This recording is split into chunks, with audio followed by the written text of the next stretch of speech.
right, there we go. Sorry, I'm starting a little bit late. I did two things and I realized as I was getting ready to start this that I grabbed the wrong software to do the live in, but that's okay. It works just fine. It just meant it took me a second to get everything toggled on and checked. So, one of these days, I will actually sit down and do this, and it will be flawless, and then I won't know what to do with myself. And I did actually write down the topics for my evening that I had chosen, and whether or not I stick with those, we'll see. The cat's over here behaving suspiciously, very suspiciously. I'm not sure what she's stalking, but she's after something. We had a gnat, so that might be what it is. I'm not sure where the gnat came from. It's not a fruit fly. It's like just a little gnat. Didn't get a close enough look at it to identify it, and frankly, Diptera are not my field, so I don't know. Other than the cat's fascinated. Best cat toy ever. Although I will say, I had suggested to the kid that he buy the cat a fishing rod. Hey, koala, I'm glad you made it. I have not shared the direct link to the live stream anywhere because, hi Mom, because it takes coordination to do this and be sharing links at the same time and not stand here and stare blankly at the screen while I'm trying to copy and paste links. So you guys get the lovely sirens in the background. I don't know what's going on out there. The volume is low. All right. Let me see why the volume is low. Because you know what? That is quite right. I have just realized that I'm not getting any blippies on my audio. And yes, I know I have a flower growing out of the top of my head. That's my orchid that's right behind me. If I angle myself the other way, I know I have no idea if you guys can hear me at all. So, ooh.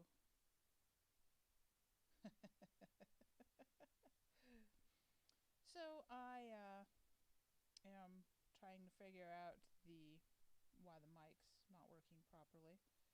So I am going to do a quick test, and you probably will lose me entirely for a second. Okay, I'm back.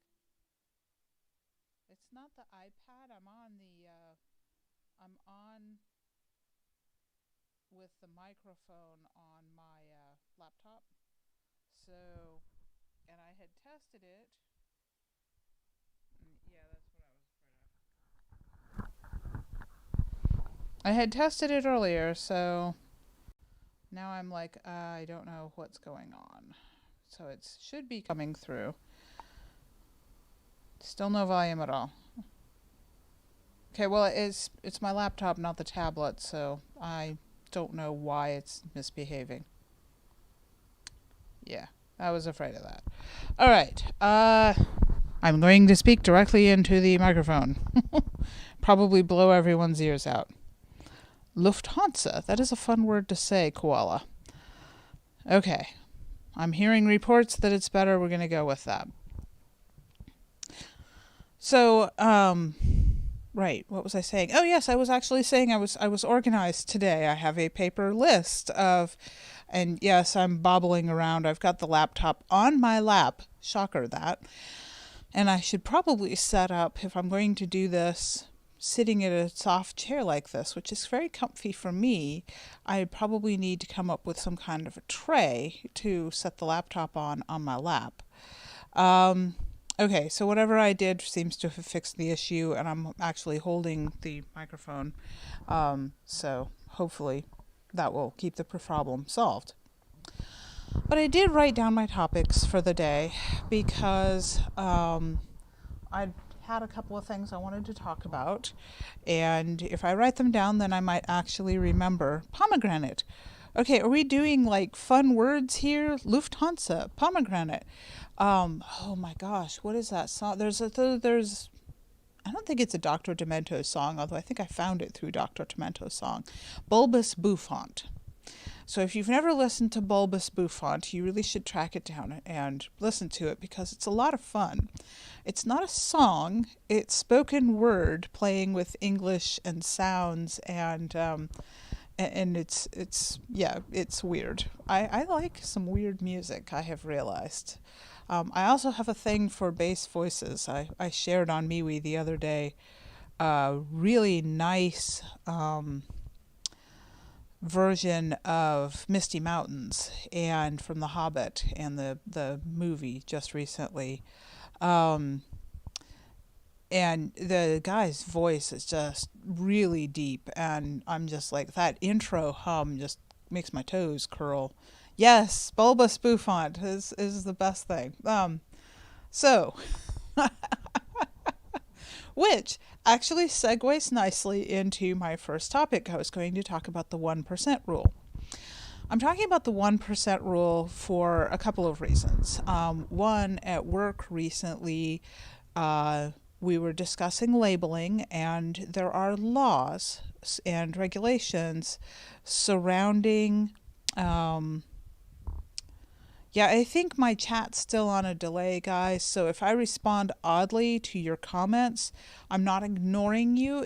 I think my son set up a delay, and he's off visiting family for 4 days, so I can't even remember to ask him. I don't have a pen right here, so I will try to remember to ask him to get rid of the thing. I don't have a fancy carved tray, Joshua. I have a rather nice little folding lap desk because I write sitting in bed. My current desk is not ergonomic. Not that writing sitting in bed is any better, really, but it's a lot more comfortable, at least for a little while. So I have a actual lap desk, but I also have a laptop table that doesn't have 4 legs. It's only got 2. So you can actually tuck it in over you and it'll hold the laptop. But again, with my son, he's absconded with it somewhere, and I'm going to have to drag that one back from him, or possibly buy myself one if he is using it a lot. Okay, so chat delay is fine. Good. So at work we were talking about the 1% rule. The regulations say that in cosmetic labeling, you have to name the ingredients in a certain way. You can't just use just like regular names. There are specific INCI names, so International Nomenclature of Cosmetic Ingredients, and sometimes known as INCI. So INCI names, you have to use those. And I had an adventure one time having to research what the INCI name for cow's milk butter is, because it's not immediately obvious, and there are every other kind of butter out there: shea butter, jojoba butter, avocado butter, mango butter, but no cow's milk butter. I did find the INCI name for donkey milk, because donkey milk's evidently a popular ingredient in Korean beauty products. Don't ask me why. I don't know, and I don't think I want to know. But you have to use an INCI name, and the order in which something is... Hi, Juniper, I want to see you. And the order that you put your ingredients on a cosmetic label... now, mind you, this is not OTC. Anything with an active drug ingredient is different. So we're just talking cosmetics here. So it has to be in order of predominance of how much the ingredient is in there. So the first ingredient on the label is the thing that car oil butter would be petrolatum, which is actually a very nice ingredient, but I digress. The first thing on the label is the thing that's in there the most. With a lot of cosmetic labels, you'll notice it's water. And that's actually not a bad thing. I know there's a move towards anhydrous products right now, and there are places and times for such a thing. I mean, a shampoo bar while you're traveling is going to be a whole lot better than having the TSA chucking your pot of expensive whatever. We had to check before my son left for his flight if stick deodorant, which a teenage boy, that is essential gear, good stick deodorant. But we had to check and make sure that he could fly with it, or did we need to go buy him like a little dinky travel-sized cheapie in order to fly? And it turns out the stick deodorant is okay. So he's traveling with the good deodorant, so he's not stinky while he's off visiting family. But going back to, I was not. Whether you were joking or not. Going back to the labeling thing, when you get down to the level where there's 1% or less of an ingredient in a cosmetic, you can put it in any order that you'd like.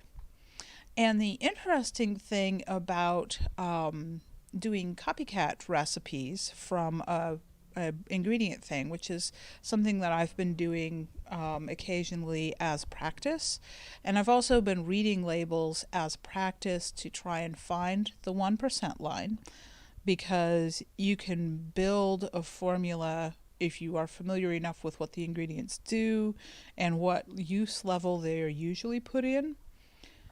But that whole thing with the 1% line is funny, because I bought myself a bottle of conditioner, hair conditioner, because yes, I make this in my lab, but I don't make large enough batches for me to just bring it home and use that all the time.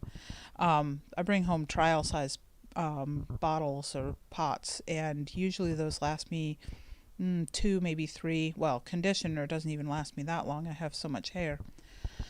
However, I thought this was funny because, I don't know how well you're going to be able to see this, but I bought this, there we go, coconut oil infusion. And, okay, so colorants have a listing all their own. Colors are actually put at the very end of the label after everything else. It doesn't matter whether they're over 1% or not. But I picked out this not based on the coconut oil, because you would think from the label that coconut oil infusion would have lots of coconut oil. And yes, well, that's not the case. What this has in it, and what I wanted, and I was standing in the aisle reading labels until I found what I wanted, because I am a cosmetic chemist, so I know what my hair needs at this point, which is 45 years later. She figured it out. But I'm looking at this label, and I am looking at it and going, okay, water, yeah, that's right. First ingredient there, this is fine. This is a conditioner, not a shampoo, by the way. Cetyl alcohol. So cetyl alcohol is a fatty alcohol, and it's waxy. It's not like liquid, dry your skin out kind of alcohol.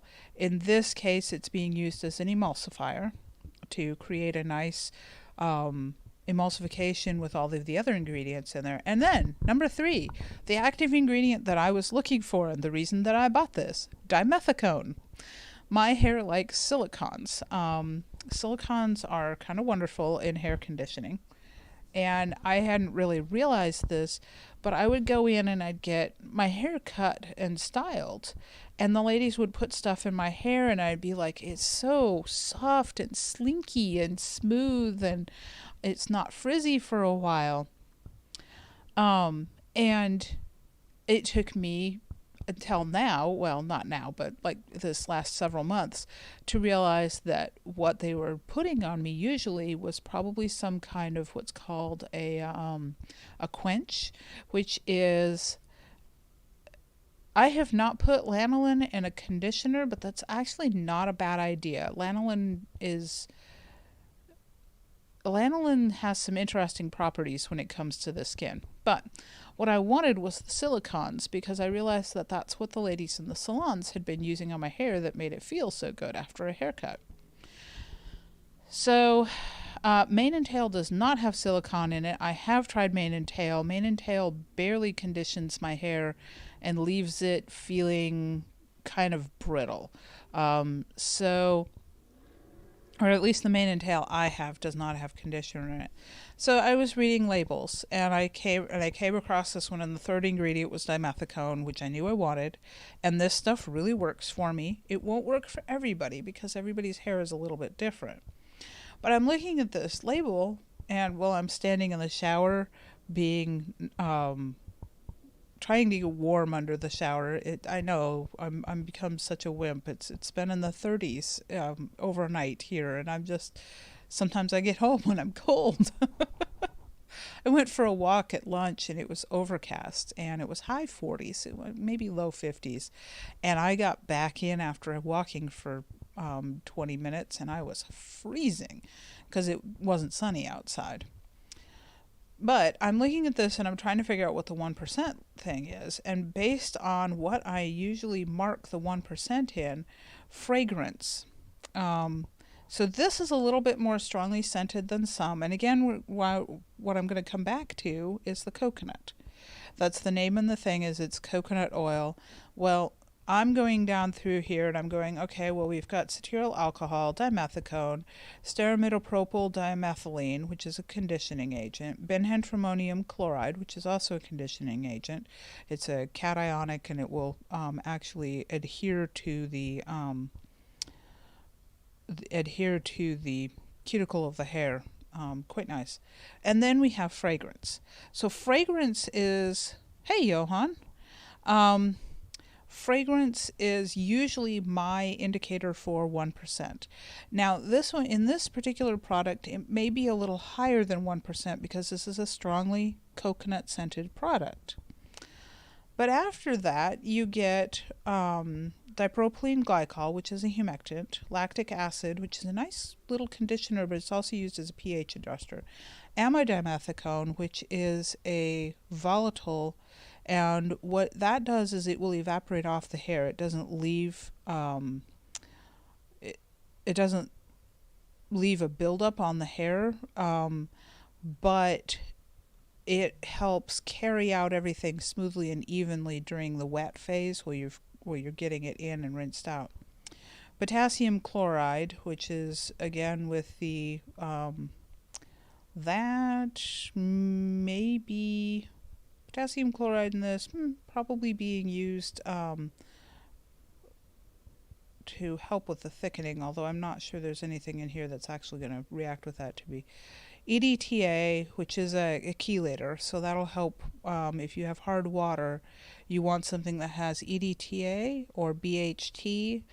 There are a couple of... Julian, with that beard, you really should. I mean, you get that beard all conditioned, and you'll have ladies wanting to pet you. Anyhow, I'm way down here past the 1% line. I'm not going to read all of these to you because we're starting to get into things like very minute amounts of preservatives. But way down here is Cocos nucifera coconut oil. And the coconut oil in the Coconut Oil Infusion, Lord, I cannot center this thing, is less than 1%. Because it sounds really good, and people are like, oh, coconut oil for the hair. I've heard of that. That works well. Well, I've actually put coconut oil in my hair, but I wasn't necessarily trying to do a hair treatment at the time. I was using it, and I know I'm crooked. I was using it as I was attempting to lighten up an overdone, I was attempting to lighten up an overdone henna session. So coconut oil and some careful time in the sun, because I have to be careful about the sun. In theory, that'll help lighten the hair up. But just coconut oil by itself in the hair actually doesn't do really nice things to my hair. Some people it might work beautifully in. Hot oil treatments are a thing. I mean, I have helped with formulating an actual hair butter that involves butter, but that's meant for a very different hair than mine is. So I just thought this was interesting with the whole 1% rule, and if you learn what you're looking at and how to read a label, it gets really interesting what you're actually buying. I had not heard that. Mom, you mentioned up earlier that the mane and tail you have is detangler. Then yes, it almost certainly does have silicons in it. And 5-year-old Cedar playing with baking ingredients. Have you ever seen the recipe for mustard cake on my blog? There's a story there. And yes, the infusion in this is almost homeopathy. And that's actually the case for a lot of cosmetic products.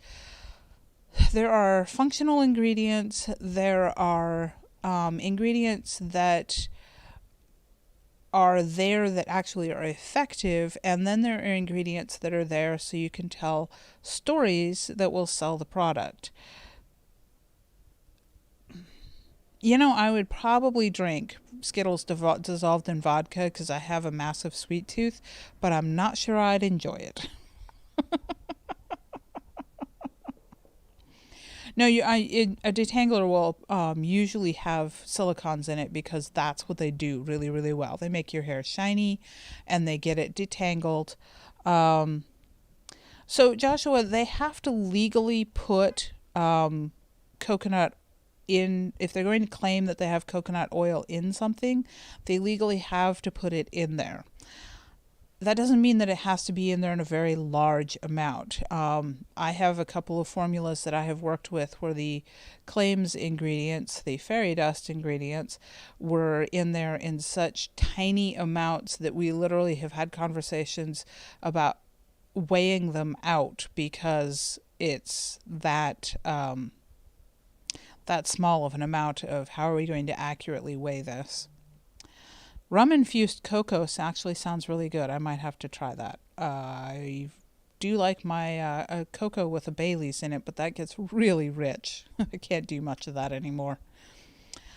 And that kind of, sort of, stretchy brings me to my next topic.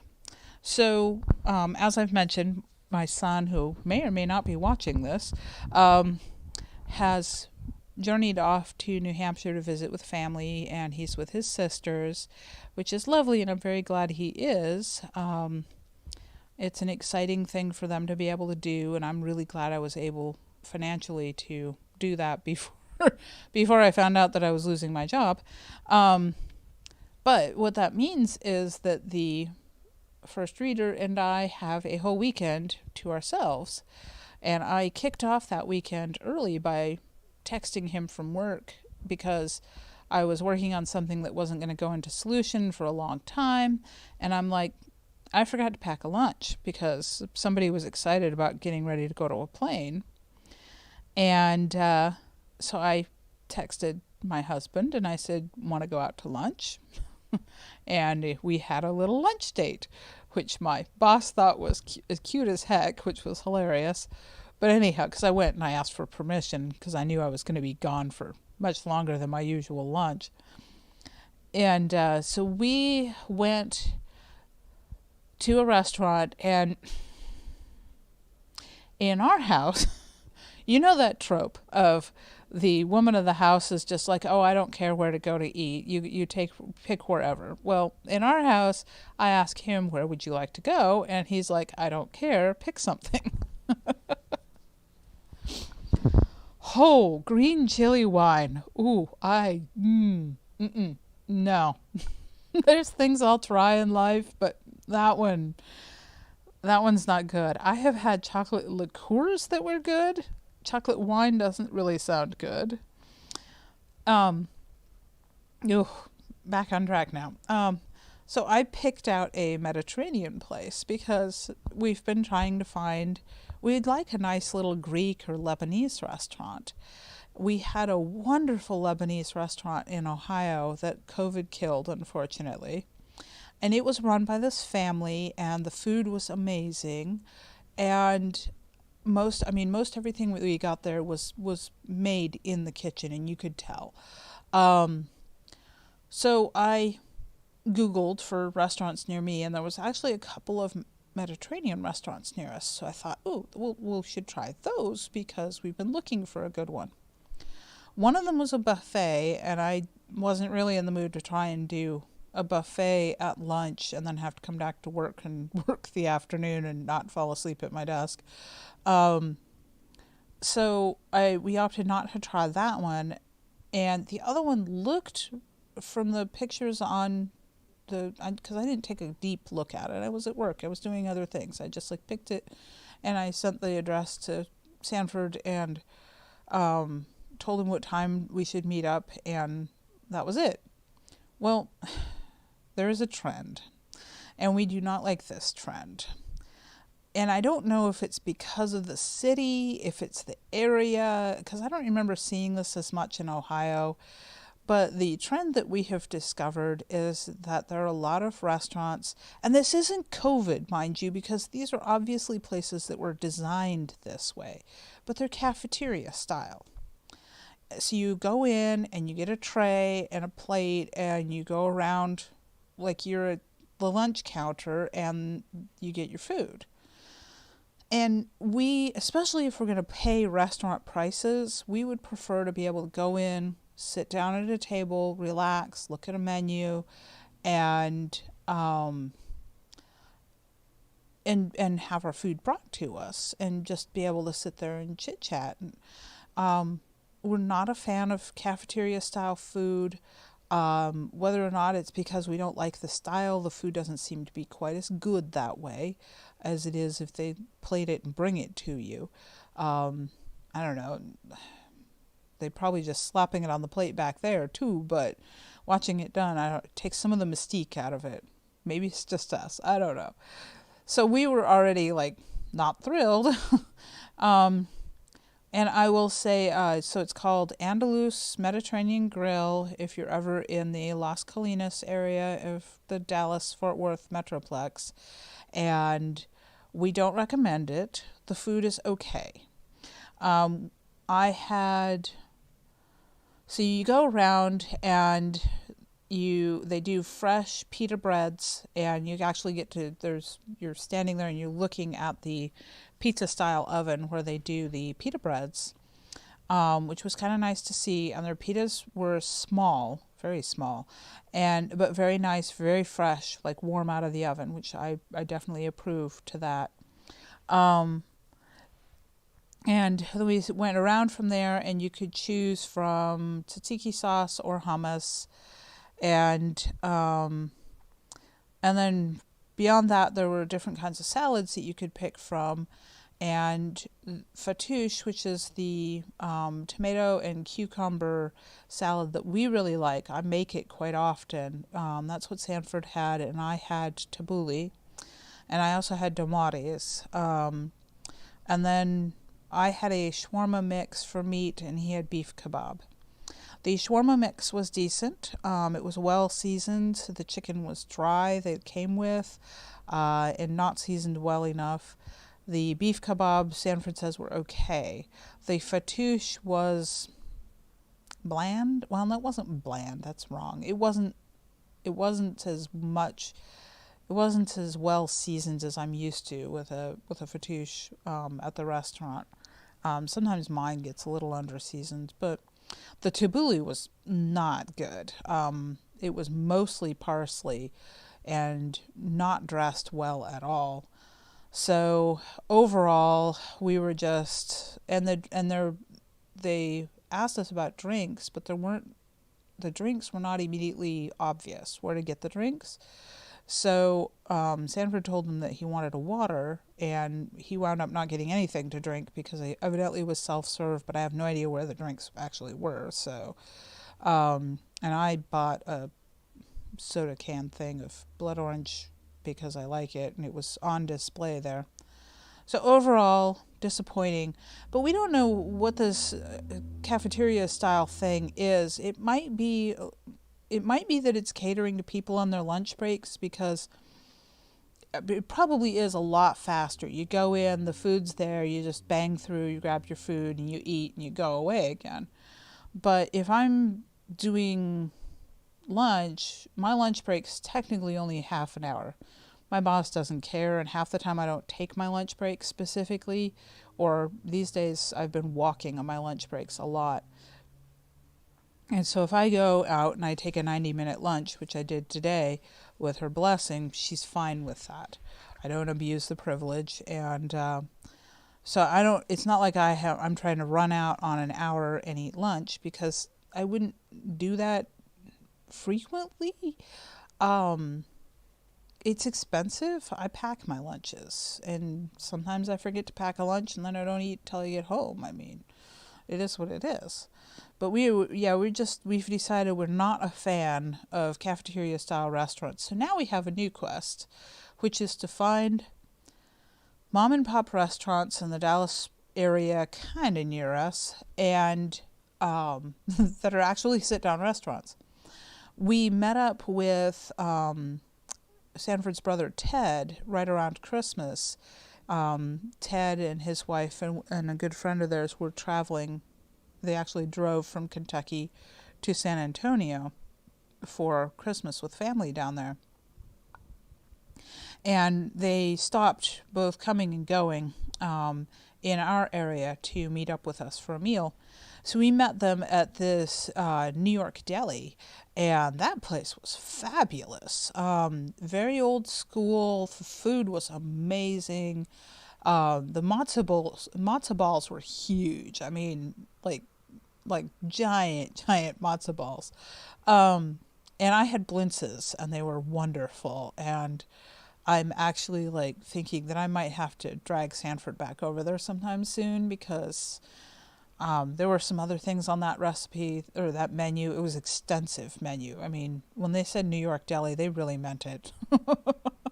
New York Jewish deli and good food. So yeah, we're definitely going to have to go check that one out again.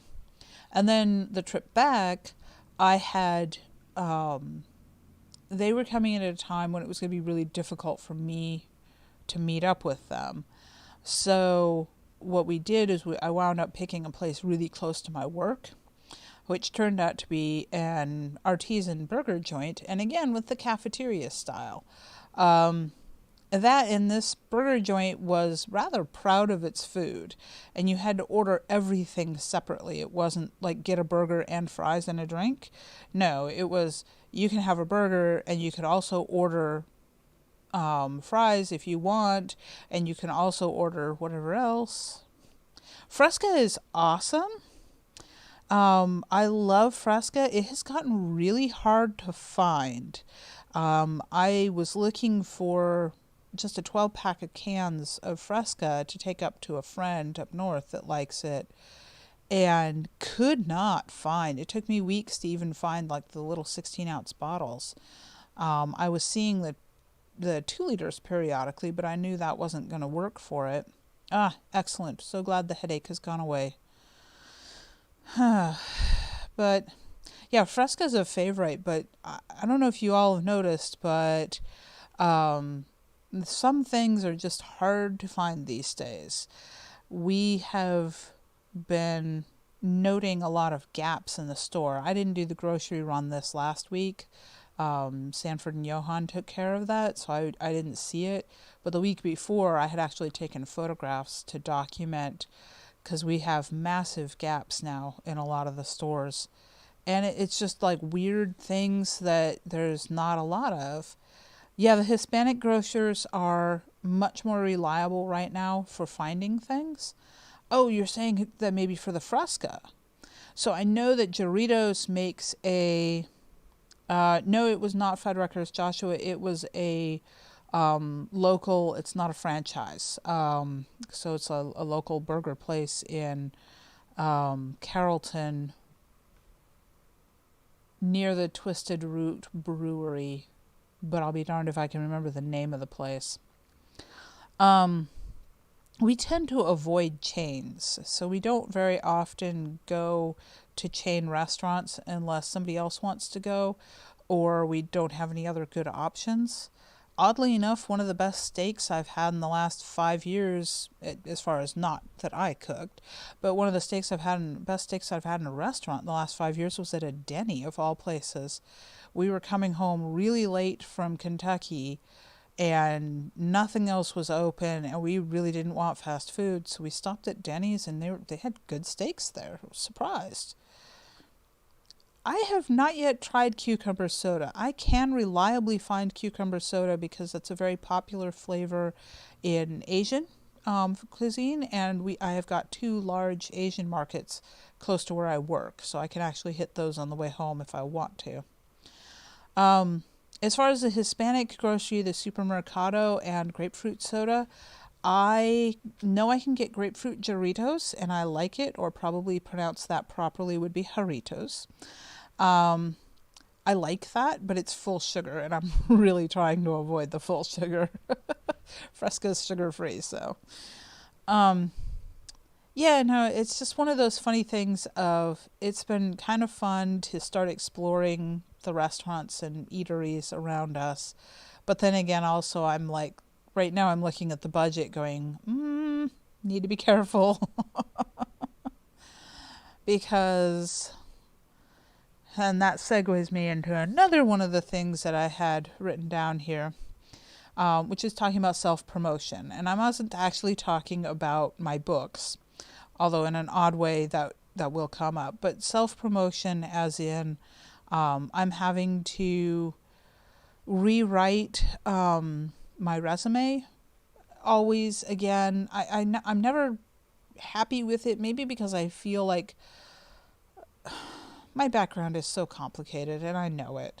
And it's scattered, and I don't have a good, solid, I've worked here for 5 years, so HR should respect that. I have contract positions. I mean, it's not that I've worked in that many different labs in 5 years. It's just that I have done contract to hire, or I have done temp to hire, and I really need to stop that. But I don't know how, because it seems like that's really common. Even the position I'm in right now was contract to hire, and it'll never close to hire because the company's going under. So I am really struggling with self-promotion, and I need to figure out how to handle this, because I need to land another good job, because we've got bills. And if I'm not bringing in money, we're going to be in trouble. I mean, we've got savings, so nobody worry too much about us. We're okay. Even if it takes me a little while to find another job, we're okay. And I have until the end of February with this job. So we will be fine. I just really, really, really hate job hunting, and I find it to be this seriously depressing process, because I know I shouldn't take it personally, and I am doing the same thing I did the last time I did a big hunt. I'm doing a spreadsheet. I'm logging in where I've applied, when, and when I get rejection letters, because those have already started. And I try not to take it personally, but when you get those rejection letters in, it's just like, and I don't know. And it's complicated this time too, because I really love my job, so I'm not like super excited about leaving it, and I don't know that I'll ever find anything like it again. So Josh, that might get some second looks. Well, and that's why I said that this self-promotion wasn't going to have to do with my books, but it does kind of, because the other thing that I did was I did a resume which is truncated. It only has about 10 years worth of experience on it. It's mostly focused on what I have done since I graduated from college almost 6 years ago now. And I also did a full curriculum vitae. Oh, koala, that would suck to get a rejection letter from Walmart. I'm sorry. But I did a full-fledged curriculum vitae, because I had a recruiter make the mistake of telling me he'd like to see the whole thing. Hey, Papa Pat! It's so good to see you. So and even the full curriculum vitae is not the full curriculum vitae, because I only went back about 10, 12 years in, but I put everything on there. I've got the freelance stuff on there. I've got the jobs where I was working parallel. It's all on there. And I put, for the first time ever, I pulled my full bibliography and put it on the resume, or the curriculum vitae. And I did not, I knew I was running about 24 short stories, which is about what it was, 25 short stories. I have 3 children's books, 3 coloring books. There's another one coming out in a couple of weeks. I just finished a drawing for that, and I need this weekend. The big project this weekend is doing layout for print on the Rattel saga. Anyhow, back to the resume thing. So I have years and years worth of experience writing for blogs. My own blog, Mad Genius. I've written for a couple of other blogs, some that are defunct now.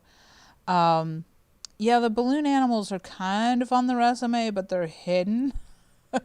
I tend to highlight more that I actually ran a business for a long time than I highlight that I did balloon animals. Although, oddly enough, I have gotten a job based on the fact that I was a professional balloon twister.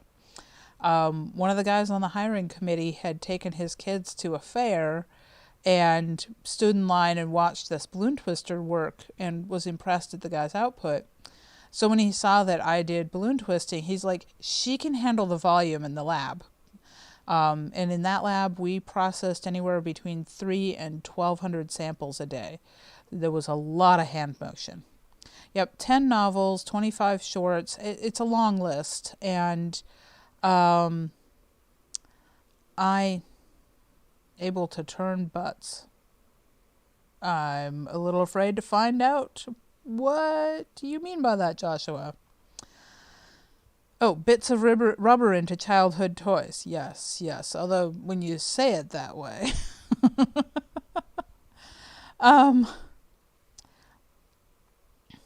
So the blogs, I don't usually put the blogs into the resume at all, but I really need to pull some of my best work out of the blogs and put together a book of essays. And I've been meaning to do that for a long time. It's a matter of, time, but also trying to decide which ones are actually good. I'm not sure what criteria to use on that. But regardless, no worries, Josh. I'm more teasing you than anything else. The fact that I now have the full bibliography on there scares me a little. Yes, The Twisted Breath of God is a short story that does involve balloon animals and aliens, and it's very short, and I have been told that it is emotionally fraught. Multimedia presentation experience. Like this, Koala? Oddly enough, I am very comfortable. I am very comfortable with presentation, and I can work a crowd because I did that professionally for 20 years. And there's a certain energy to getting up in front of a crowd and engaging them. And you get a group of kids going, and it's a contact high. It is fabulous. And you can get the same thing from a group of adults. It's a little harder because adults tend to be more self-contained than children. Yes, it sounds good on a resume. See, that's my thing, is I have trouble. I'm like, here's a skill. I have trouble doing the words and the combinations to make things sound better than they really are. And Joshua, take care of your back so you can make it to mandatory retirement. By that time, Koala will have enough chickens to support you in the style to which you've become accustomed. That's Sanford's line. He talks all the time about the fact that he married a younger woman so that when he got old, she could support him in the style to which he'd become accustomed. And the funny thing is that he always meant that as a joke. And now that it's actually happening, he's really not sure how he feels about that. And he's not entirely happy with it. But no, that's what I struggle with. I struggle with the self-promotion of being able to come up with ways to phrase my experience that sounds like something that HR wants to hear. I'm actually pretty darn good once I can get into a room and, yeah, but not in this, Papa Pat. This is different. This isn't the same thing as sitting down and writing a book. I actually do okay writing my husband's resume. Mine is not. I actually am going to probably wind up working with somebody on this. But I'm trying really hard to find a job in time. And the other thing too is that I'm looking at having to compromise between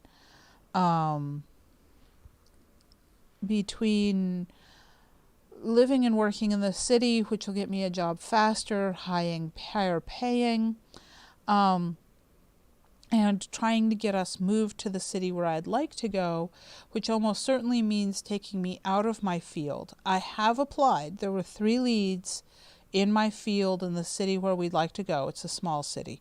Itchypaw, if any of you watch the Jim and Ian show at the Blanket Fort. We'd like to move to Itchypaw.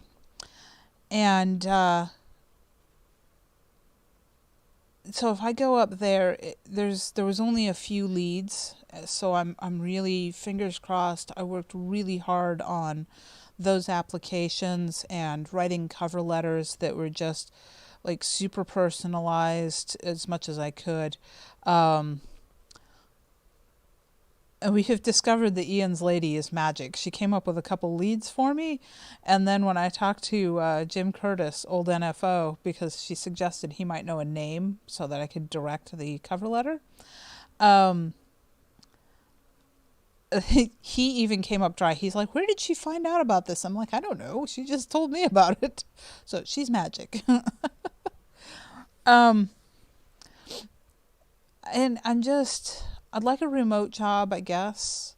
I have no trouble with working from home. I hate to leave the research, but on the other hand, Sanford isn't happy down here in the city. I'm not happy down here in the city. I can deal with it, but a long term, we're going to, one way or the other, when we get me settled back in and working again, we're going to buy a house up in Itchypaw. And the plan is to buy a house up there, and if I have to work down here, I'll rent a room and commute. So we'll see how this works out. It might not work out at all. We can make plans all we want, but yeah, this last week has just turned plans on their ears. It'll work out. It's just going to take a while. And I mean, I'm sitting here and we were talking about moving, and it's one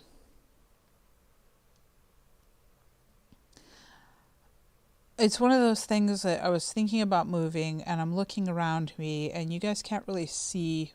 Let me see if I can move this so you can. There's a bookshelf back there. It's one of several, and there's a dragon on the bookshelf because me.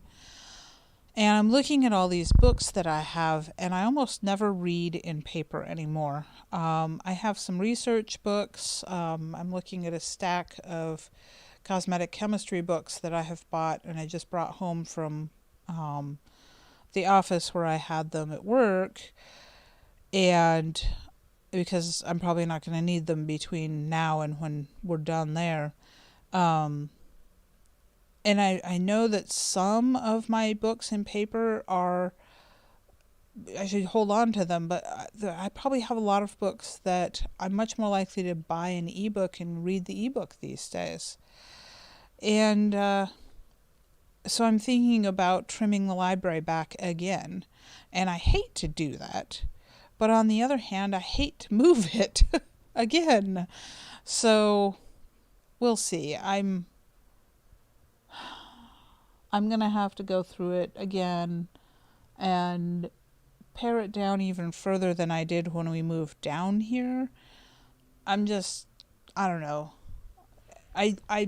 Books are my security blanket. And I have been made to purge my library more than once. So it makes me unhappy when I feel like I need to purge my library because bad memories. But, and bouncing off of that slightly, since we're coming up to the end of my hour with y'all, I had posted on Facebook that I was going to be doing a live stream tonight. And I posted it, and about an hour later, it had no likes. None. So I have like 2,900 friends on Facebook. And you would think that, because I know y'all look for it, and I actually have people that ping me in private messages, and they're like, hey, are you going to be doing this on Friday? Make sure you put up a reminder and a link. Well, Facebook is throttling me so hard right now that it's not even funny. I wound up sharing the link into a couple of groups on Facebook, which I normally don't do because, I don't know, again with the self-promotion thing. Yes, Papa Pat, dad jokes are awesome, but don't always put yourself down. And I don't know how much longer I'm going to bother with Facebook. I was joking when I said that Facebook is throttling me so hard. Oh, that gives me an idea for a topic. So one of the signs that a toxic, abusive relationship has crossed the line from he's going to hurt you, honey, to he's going to kill you, honey, is if the male starts to choke the female. So it's a weird, and having dealt with domestic abuse myself, it is very weird. That's a whole nother topic, whole nother episode, and I probably am not going to do it on a live stream because y'all don't need to see me cry. But the thing is that abuse relationships are weird, and the dynamic changes depending on whether the male is the abuser or the female is the abuser. And the abuse does go both ways, not usually in the same relationship, while there's a lot of codependency and enabling that goes on in any abusive relationship. Doesn't matter who the aggressor is. Koala, that just made me laugh. But one of the signs that you see when you analyze it through the lens of criminology is that in a domestic abuse relationship, if the abused complains of having been choked or strangled while the male was having a fit of rage, that is often a key indicator that the relationship has gone to a point where he can and will kill her. So, Facebook is throttling me, and I am still on Facebook because it does have some business uses. The groups are, generally speaking, still not as throttled. So if you're in a group and I post something that's to the group, you're more likely to see it than you are if I just put it on my page.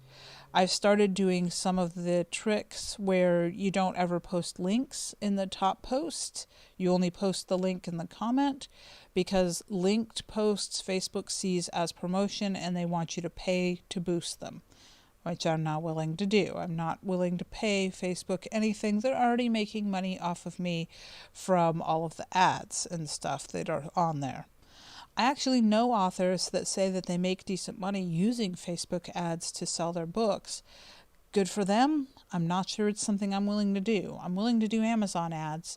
I'm willing to do highly specialized ads. I used to think that I wanted to buy some ad space in a couple of the big web comics, but these days I don't think the web comics are as much as they used to be. So I'm honestly not sure what's going to work. I have somebody I can talk to about it when I have some time to think, which is not going to be anytime soon. But yeah, no, the whole Facebook relationship is starting to feel abusive, and I'm not particularly happy about it. I mean, MeWe is smaller, and I am keeping my MeWe friends group a little bit more intimate, and I'm not as small. Papa Pat, if that's the story I think it is, it's autobiographical. So the question I have for myself, and I keep going round and round about this, and some of what's keeping me on Facebook is just sheer inertia. I have been talking for too long, and my throat is not happy with me. I'm there. I still have family that's on there.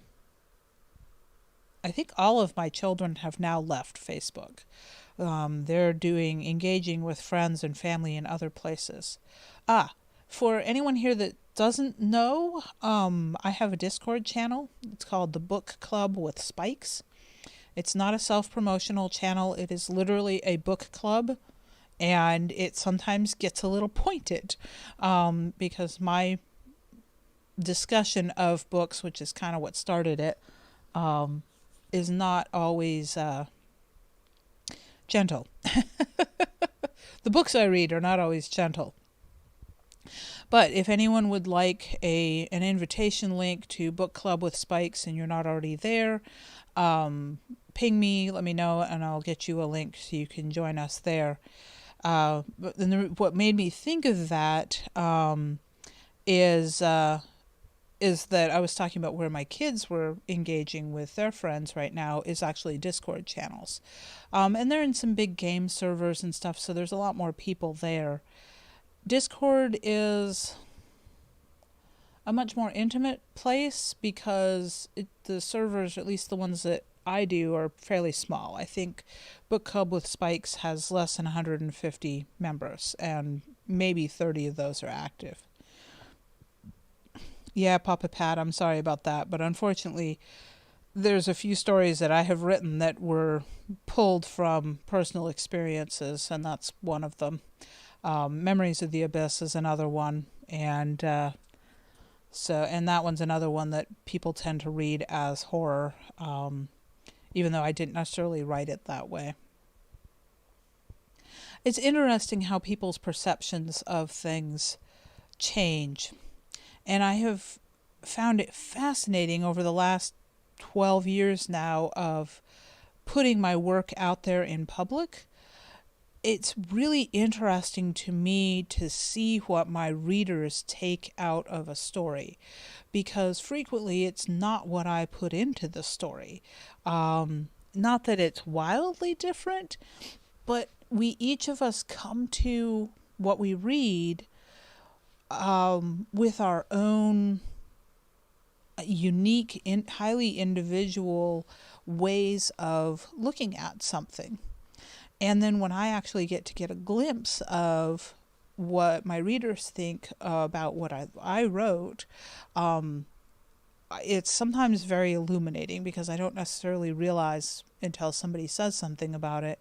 And this is actually one of the reasons that Papa Pat's reviews were just wonderful. And by the way, Papa Pat, I know you can't do them right now, and that's okay. It's fine. It was amazing that you were able to do the ones that you did do, and they're a treasure. But his insights were revealing to me of things that I didn't realize I was putting in there. Because I am a pantser, so I'm not always consciously processing. The story is pouring out of me, and I'm just trying to record it. Kate Polk sometimes says it's almost like opening a portal into another universe, and that's for sure. There's times that I feel that way. It's also why I struggle when I can't just sit down and open that floodgate and write. If I'm trying to squeeze in the writing into whatever little bits of time I can manage, it's a lot harder for me to do because that's not how I do the story. By the time I get the story to come alive, I've run out of time and I gotta stop. So it's when the story is just coming out of me and I actually have time to sit down and write for hours. I think those are my best ones. It's really difficult for me when I have to do little bits and pieces at a time. And here's Sanford to say hello to everybody, which is just about the time that I'm getting ready to say goodbye. I'll angle this back, but thank you all for coming, and thank you for the comments. This would be even worse to talk for an hour long if I didn't have any feedback from y'all. So I really appreciate that you're here, and I really look forward to my Friday evenings when I get to talk to you all. Koala, I cannot go without sleep. That is just not possible anymore. Maybe when I was 20, and I do mean 20, not 22, because I had a baby when I was 22. Oh, that's the other thing. My oldest daughter has turned 23. That was yesterday. I'm very proud of her. And she's with her siblings. All four of them are together this weekend. And I think I'm just so glad that I was able to make that happen for them. And I'm very, very proud of all of my kids. But she's 23. My baby is 23. All right, good night, y'all.